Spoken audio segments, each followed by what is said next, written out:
Ok, tulin nyt porukoilleni käymään, joten ajattelin käydä paikallisen omani kirjahyllyni lävitse. Ensimmäisenä mulla on tämä hylly. Täällä on siis mulla tällaisia sarjoja. Siinä on Potterit, sit tostakin mä tykkäsin lapsena. Sit siellä on tää, mikä Varjo ja Riipus. Täällä on Veronika Rothinnoi. Tosta Viilosta mulla on vielä toka osa lukematta. Täällä on muutama muu sarja. Näitä mä oon yrittänyt etsiä kirpparilta, mutta mä en oo löytänyt. Siinä on Nälkäpeli ja muita sarjoja. Sitten täällä on myös tällaisia hauskoja koristeita. Siinä on 2 Suomen mestaruuspokaalia. Sitten siinä on YO sampania, viini, kuohuviini ja ripari joku alkoholiton juoma ja mun kaverin tuoma fantapullo. Jee. Okei, mutta ennen kuin mennään tuohon mun isompaan hyllyyn, niin esitellään mun matkatavara. Eli mun tää normikokoinen konkkin, jossa on siis matkassa juomapullo ja sen lisäksi pääasiassa kirjoja. Niin ja kuulokkeet tietysti. Ensin mun tämänhetkinen luettava, tämä Kilttityttö, kohta kuollut. Mä luin itse asiassa 200 sivua matkalla. Mä pääsin just tähän, mikä se oli, toinen osa kohtaan. Ja asiat muuttuivat kovin jännittäviksi. En spoilaa, mutta jännää. Sitten mä toin tänne kirjoja, mitkä mä oon lukenut, että mä voin laittaa ne tänne hyllyihin, koska mun toi isompi hylly on vähän sellainen, tuon tänne säilöön kirjat, jotka olen kyllä lukenut, mutta ne on ehkä rumia tai en halua ne muuten vaan mun hyllyyn tai koska siis mun omassa asunnossa kaikki ei vaan mahdu sitä, niin täällä on. Mä ensin nostan nää kaikki ulos täältä.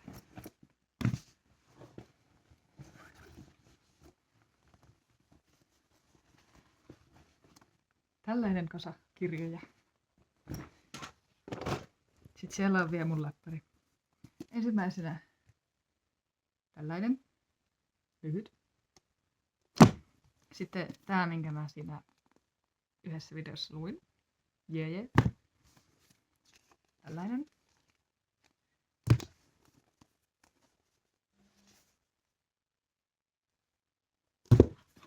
Tämänkin mä luin siinä samassa videossa. Ja siis tää on muuten ihan hyvä, mutta tää on niin tosi kirkkaa oranssi, että tää ei vaan sovi mun hyllyyn. Mä joka kerta ärsytyn tähän, niin mä toin nyt tän tänne. Ja siinä oli mun repun sisältö, nyt mennään laittamaan ne minun hyllyyn. Okei, tässä on nyt tää mun toinen hylly, jossa on siis vielä 2 hyllyä alempana. Mutta koska tää hylly on järkevästi sohvan takana, niin mä en nyt oikein saanut tähän järkevää kuvakulmaa. Niin mä esittelen noin 2 alempaa, mutta nää on nää oleellisemmat hyllyt kyllä. Eli aloitetaanpa täältä ylhäältä. Mä oon lukenut näistä kaikki paitsi nää. Tai nää on luettu ja tää puoli ei. Ja en mä tiedä mitä mainitsemisen arvosta siellä on. Täällä on tää kirja. Ostin tän Istanbulin lentokentältä. Sitten täällä on Jane Austenia. Kauhean moni mun kirjoista on siis sellaisia,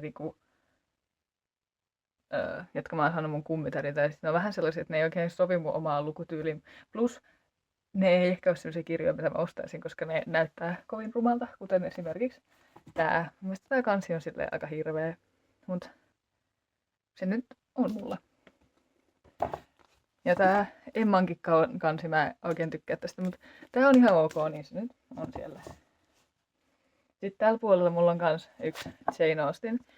Mulla on siis ollut pitkään tää Ylpeys ja ennakkoluulo lukulistalla, mutta mä olin itselleni sitä, että ihan varmaan jostain löytyy tällainen vanha painos, mutta en etsimällä etsinyt. Ja sitten yhtäkkiä antikvariaatista tuli tämmönen vastaan. En ole vielä ehtinyt lukea. Mä katsoin, että täällä oli tässä painoksessa tällaisia piirroksia kanssa täällä välissä. Siihenkin ehkä pääsemme joskus. Sitten mulla on tätä sarjaa. Löysin tän jostain alennusmyynnistä. Mutta mä en löytänyt sitä keskiviikko, kun nää on siis viikonpäiviä. Tää on torstai. Joka mä en ole lukenut, tiistai ja maanantai mä oon lukenut. Niin tää on täällä. Sitten mulla on vielä tämmönen turha J.K. Rowling. Koska siis olen Potter-fani. Mutta tää on vähän tällainen. että miksi täälläkin on tämmönen Tylypahkaa muistuttava taustalla. No joo, kumminkin se on siellä. Ja sitten ostin tämän kirjan suomalaisesta. Tää on vähän saanut damakee. Hän oli minulla Koreassa mukana.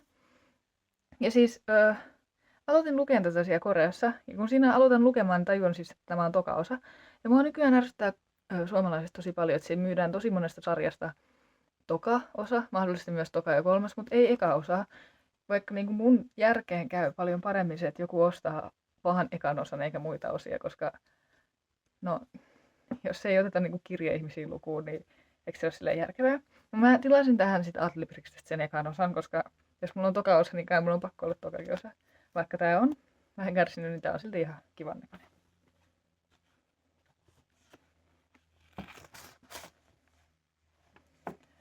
Ja tämän mä voisin itse asiassa viedä mukanani omaan asuntoon, koska se loppusarja on siellä, niin tähän mä saan pari kirjaa väliin.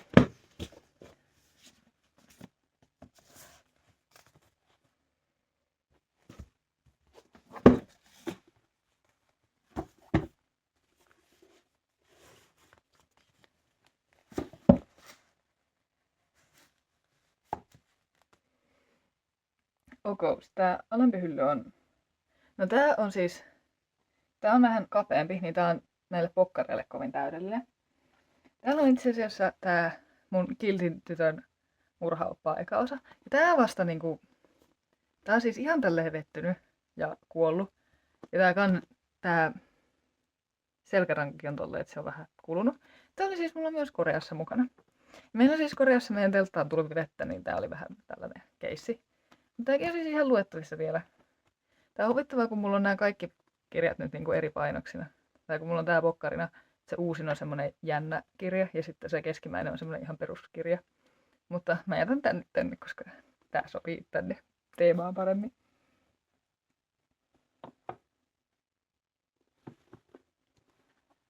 Sitten mulla on täällä myös tää Okaruusujen valtakunta.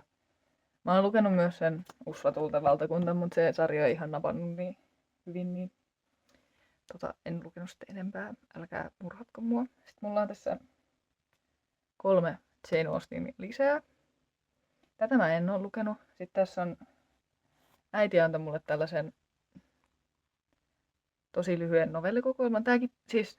Tää olisi niin kuin tosi nopea lukea, mutta en oo saanut vielä aikaiseksi. Sitten toinen äidin antama kirja, Tripodien aika. Tää on siis ehkä maailman randomein kirja, mutta samaan aikaan niinku ihan jees. Tää on joku äidin vanha skifikirja, joka... Mä luin tän, tässä oli 2 naishenkilöistä. Toinen oli sen päähenkilö äiti ja toinen sen niinku kiinnostuksen kohde. Eli ne ei edes niinku teoriassa lasketa naishenkilöiksi. Mutta tää oli... Tavallaan mä tykkäsin tästä, vaikka tää oli tosi niinku... Voiko sanoa huono? Tai silleen... Huomaa, että tää on niinku skifi alkuajoista, että tässä just on pelkästään miehiä plus se skifimaailma ei oikein toiminut. Mut joo.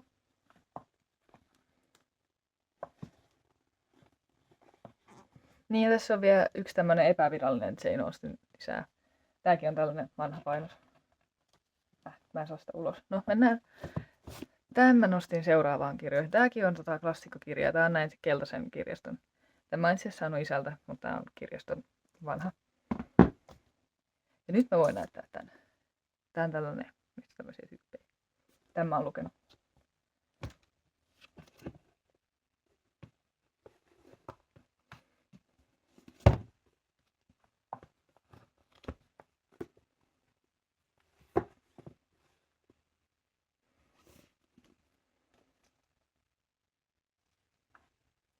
Siis, mulla on vielä 2 kirjaa ja nää ei niinku mahtunut tänne.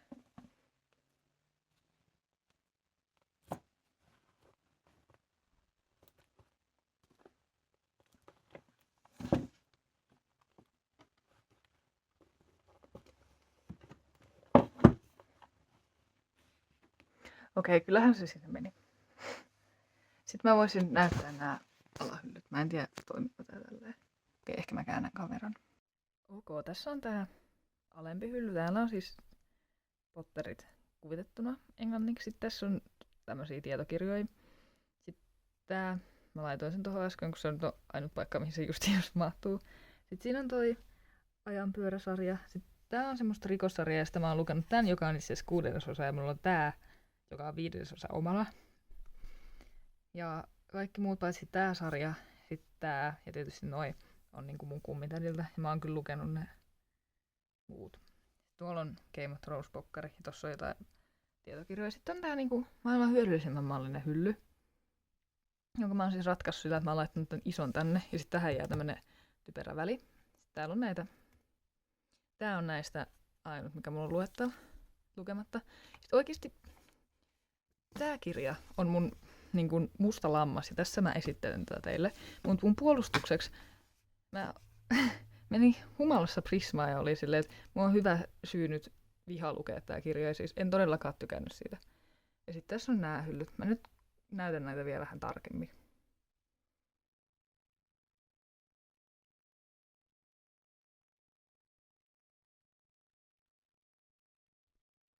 Okei, seuraavaksi siirrytään näihin mun oman kämpän hyllyihin.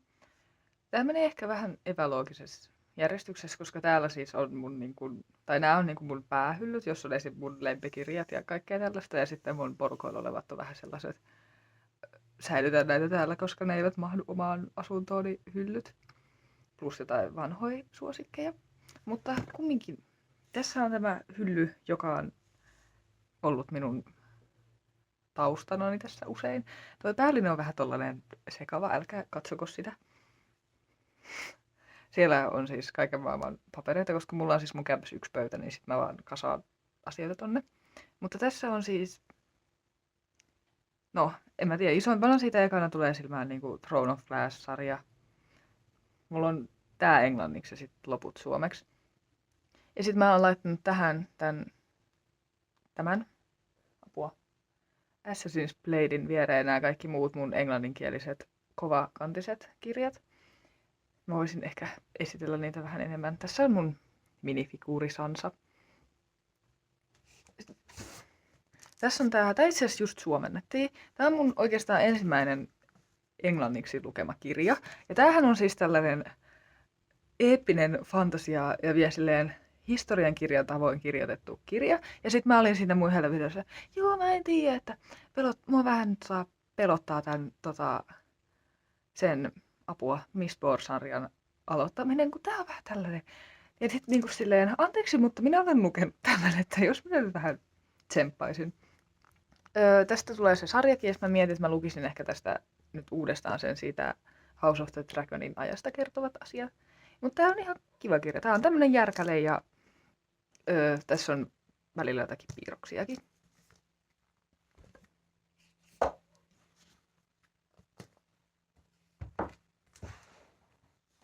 Sitten mulla on mun ainut, mikähän tää on, tämmönen erikoispainos-asia.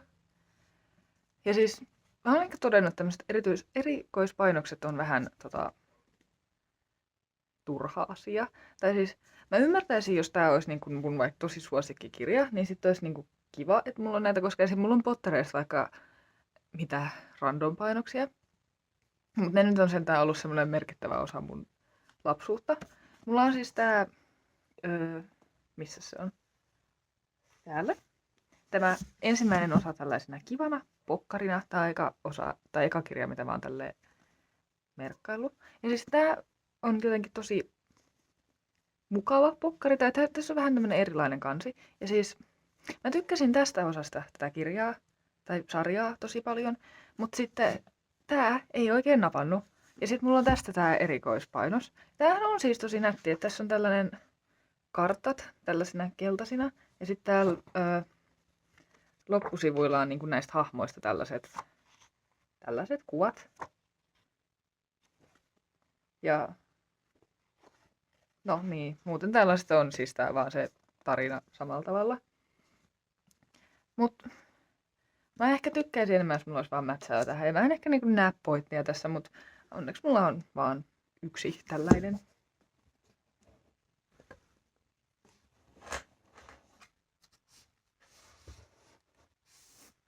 Okei, sit mulla on tämmönen kreikkalainen mytologia. Tässä on itse asiassa tällainen hieno tällainen. Käytiin äitin kanssa Lontoossa ja sitten mä kävin kirjakaupassa ja olin sillä, että tämähän on niinku tällainen ihan normikirjapainos, mutta sitten tää on tämmönen nätti painos. Niin sitten mä olin silleen, että no joo, ostetaan tää. Joka on siis vähän ironista silleen, että mä en oikein ymmärtänyt ton pointtiin, mutta niin kumminkin. Ja sitten tää itse asiassa tässä muistaakseni. Joo, tässä on vielä tämä nimmari. Mut joo. Tässä ironista on silleen, että mä en oikein välittänyt tästäkään kirjasta, että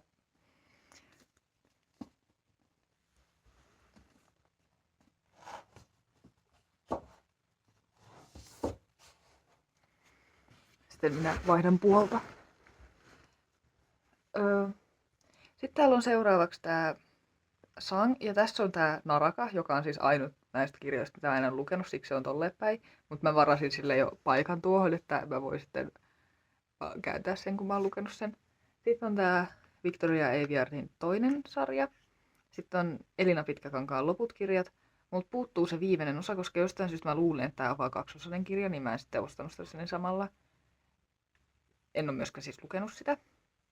Sitten täällä on nää Holly Blackin näitä kirjoja. Sitten on Holly Jacksonin tää Kiltitytön murhapäiväkirja. Onkohan se sen sarjan koko nimi? Nää muut kirjat. Ja tossa on siis vähän random, että kun tässä kirjassa on tää tällainen tää paperiasia. Mä en tiedä, miksi tätä kutsutaan. Ja sitten tossa niinku uudemmassa osassa ei oo. Mut se näyttää kyllä ihan hauskalta, kun ne Jesari-jutut on sellaisia kimmeltäviä.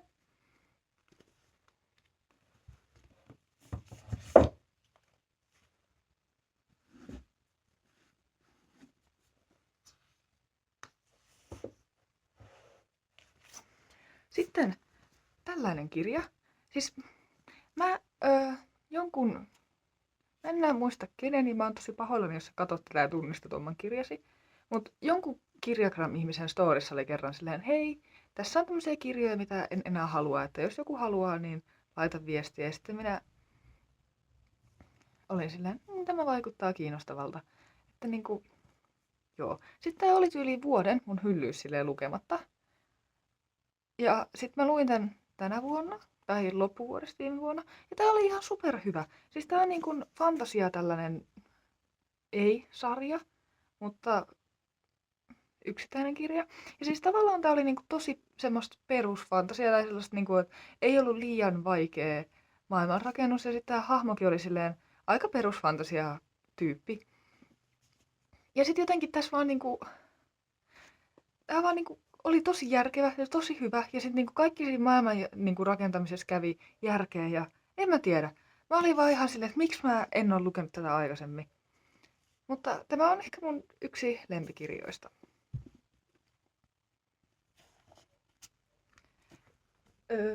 Sitten mä myös ostin tää oli ilmeisesti ainut tämän kirjailijan suomennettu teos, niin sitten mä ostin sen jonkun toisen kirjan tältä samalta kirjailijalta, että jos se olisi sitten hyvä. Mutta mä en ole edes nähnyt tätä missään kai, ainakaan kauheasti. Mutta suosittelen, lukekaa. Siinä oli tämä minun ylempi hylly, ja tästä ei ehkä näy tätä minun alempaa hyllyä. No nyt näkyy, mutta minä en näy. No, ehkä nämä kirjat on oleellisempia. Täällä nurkassa mulla on muutama tietokirja. Siellä on keittokirja ja tommonen purjelaivakirja. Sitten tässä on tää Robin Hoodin toi fantasiasarja. Tän mä oon siis oikeesti mennyt aloittamaan sillä, että mä oon mennyt kirjastoon ja katsonut, noin tosi paksuja kirjoja, vois lukea nää. Ja sitten niinku ton mä oon ostanut myöhemmin, että tää sarja olisi niinku täydellinen. Ja tää on tyyliin yksi pisimmistä sarjoista, tai siis kirjoista, mitä mulla on. Sitten täällä on tämmönen Saari-kirja. Mä oon siis lukenut tämän sarjan joskus lapsena, ja tää on mun mielestä ihan sika hyvä. Ja sitten mä näin tän kirpparilla tämän yhden osan, niin sit mä olin silleen, että mä vois silleen niinku passiivisesti kerätä näitä, tai silleen, että jos mä nyt satun näkemään tämän sarjan kirjoja, niin sitten mä voin niinku ostaa ne. Ja nyt mulla on vaan tää yksi, muistaakseni näitä on 8 näitä osia. Muistan pitäneeni, ajattelen, että jos mä saan joskus kerättyä näistä enemmän tai edes silleen sen ekan osan, niin mä voisin lukea tän uudestaan. Okei, siirsin mun kameraa vähän. Mä oon vähän tälleen kummallisesti, mutta tässä on tää mun loppuhylly.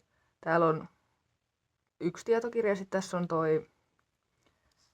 tän Kon-ikkunerin toinen fantasiasarja. Tästä mä en oo lukenut sitä vikaa osaa vielä, mutta siellä se on. Sitten mä luin tästä joskus sen ekan osan, ja se oli ihan sika hyvä. Ja sitten mä löysin tän jostain kirjaston poistomyynnissä, tän tokan osan. Ja se ei vaan jotenkin lähtenyt. Mä oon siis nyt lukenut sen, mutta siihen meni niin kuin yli vuosi. Silleen, että se oli aina välillä joku 4 kuukautta silleen, että mä en lukenut sivuakaan. Mut sit mä olin silleen, että hei, nyt oikeesti, että nyt luet tän loppuun. Ja siis se, mä en tiedä mikä siinä oli. Se oli siis ihan jees, mutta mä en vaan jotenkin saanut aikaiseksi. Sitten tässä on tämä Victoria Aveyardin hopeasarja. Se on vähän, mulla on nämä kaikki muut niinku pokkareet, paitsi tää vika-osa, niin siksi se on tuossa päällimmäisenä. Ja siis tää sarja sai mut niinku ostamaan kirjoja uudelleen ja ehkä myös niinku lukea nyt enemmän, koska kun mä olin lukiossa, niin sit suomalaisessa oli se sellainen, no se on siellä vissiin vieläkin se kirjapassi, että kun ostat 10 kirjaa, saat yhden pokkari ilmaiseksi. Ja ostin siis lukiokirjoja. Ja sitten katoin, että joo, että tää Punainen kuningatar vaikuttaa hyvältä kirjalta. Sitten mä luin sen ja sitten mä olin ihan silleen, että ei, tää oli nyt tosi hyvä kirja. Ja sitten mä niillä samoin niin kirjapassi lukiojutuilla keräsin noin muut pokkarit. Ja sitten tätä ei vaan siis oo pokkarina tätä, niin sitten se nyt vaan on tossa. Sitten siinä alapuolella on tää Mistborn-sarja. Mä nyt, siis kun nekään ei ole niin tää viimeinen luettu ja se keskimmäinen on nyt kesken. Mutta nekin nyt on tossa, koska ne loogisesti meni siihen. Sitten tässä on tämmönen hassu Joka naisen niksi-kirja, jossa oli siis yllättäen siivous- ja kokkausvinkkejä. Mun mielestä tää oli ihan sympaattinen. Tää oli joku vanha kirja. Niin tämäkin nyt on täällä minun hyllyssäni. Sain tämän lahjaksi. Sitten täällä on pari kauhunovellikokoelma, sitten tää Kirke ja sitten tämmönen nuorten sarjan ykkösosa. Ja sitten mulla on tällainen, sain tämän synttärilahjaksi. Sitten mä olin silleen, että oi voi, että niin kuin minä luen lähinnä fantasiaa ja nyt minä saan tällaisen jättipaksun normikaunokirjallisuuskirjan, että mitähän tästä tulee. Sitten mä luin tän, niin kuin, tässä oli siis joku 800 sivua. Mä luin tän ihan sikanopeasti ja tää oli siis niin kuin tosi koukuttava ja tosi hyvä. Tää oli ehkä enemmän rikoskirja sit loppujen lopuksi, mutta niin kuin kertoi jostain pikkukylästä, josta oli kadonnut joku tyttö ja sitten ne lähti selvittämään tää päähenkilö, että mitä tässä nyt niin kuin on tapahtunut ja sitten se sai tietää kaikkia niin kuin random salaisuuksia niiltä kylän ihmisiltä, vaikka ne ei edes liittynyt siihen katoamiseen, mutta seurattiin siis semmoisen pienen kylän erinäistä draamaa. Mutta tämä oli oikein jees. Ja siinä oli tämä hylly. Mennään vielä viimeisen hyllyn pariin. Ok, lähdetään alhaalta tätä hyllyä. Tässä on vaan mun pelejä, sit 2 näitä englanninkielisiä pottareja ja tää Philip Pullmanin tämä kirja. Sitten seuraavaan hyllyyn mä oon yrittänyt laittaa näitä standardikokoisia englanninkielisiä pokkareita. Sitten tässä on muutama random kirja. Toi on oikeastaan ainut spotti, mihin mulla mahtuu asioita. Tästä puuttuu se näiden eka kirja, kun se on lainassa, mutta siis nämä on itse asiassa kaikki ollut hyviä kirjoja, paitsi tämä oli. Se on syy, miksi mä en enää luota ihmisten suosituksiin kirjatiktokissa. Se oli vaan siis niinku puhdasta pornoa ja sitten mä olin vähän silleen, okei. Tää oli tosi söpö kirja ja sitten samoin tää oli niinku tosi hyvä kirja ja tää sarja on yksi mun lemppareista. Sitten tässä mulla on tällainen Potterlinna ja sitten täällä on vielä muutama hylly. Tässä on random kokoelma kaikkia niinku pokkareita. Toi englanninkielinen tämä oli hyvä sarja. Sitten tääkin oli hyvä ja sit, koska siinä on nätti kansi, niin sit se on tossa tolleen esillä. Sitten siinä on kruunuja ja pari mitalia. Sitten täällä on mun Nikki Friends-kirjat. Tossa on toi viikonpäiväsarja, josta mä mainitsin silloin Koskissa, ja sitten tossa on toi uupuva osa. Ja nää ei ole niinku sarja, ne on vaan yksittäisiä murhakirjoja. Sitten siinä on tommosia lintuja koristeena, jotka sain mun mummolta. Täällä ylhäällä on tällainen vähän random kokoelmakirjoja. Tän mä luin tänä vuonna, koska löysin sen alennuksessa. Mulla olisi monta vuotta pitänyt lukea sen, mutta en ole saanut aikaiseksi. Mutta tää oli jotenkin tosi kiva sarja. Siinä on semmoinen kiva tunnelma. Ja tässä Yösirkuksessa on siis tosi samantyyppinen tunnelma. Ja sitten täällä nämä on niin kuin rikoskirjoja, jotka mä oon lukenut. Ja sitten siinä on tuo figuuri. Mutta joo, siinä oli mun viimeinen hylly. Okei, siinä oli mun kaikki 4 hyllyä, josta siis jokainen alkaa olemaan aika täynnä. Mutta en voi oikein tehdä asialle mitään. Ja siis mulla on mun kirjoissa tai hyllyissä lähinnä luettuja kirjoja. Ne lukemattomat on tommosessa epämääräisessä kasassa. Ja sitten aina kun mä luen yhden, niin sitä sitten teen asioita, että mä etsin sille niinku paikan. Mulla on tällä hetkellä muutamia spotteja, mihin niinku saa vielä tungettua kirjoja. Mutta hyvin vähän. Mutta joo, siinä mun omasta mielestäni vaihtelevan ok hyllyt. Esim. Tää on silleen niinku nätisti järjestyksessä, mutta toi alempi on vähän silleen ei näytä niin kivalta koko aika. Ja sitten toi hylly näyttää mun mielestä kivalta. Ja sitten taas se mun porukalla oleva vähän sellainen, no tässä nyt on näitä kirjoja hylly. Mutta kommentoi ihmeessä, jos pidit minun hyllyistäni tai haluat kuulla jotain jostain tietystä kirjasta ja minun mielipiteestäni. Mulla ei ole aina mielipiteitä, mutta aika usein on. Hei hei, kiva jos jaksoit katsoa.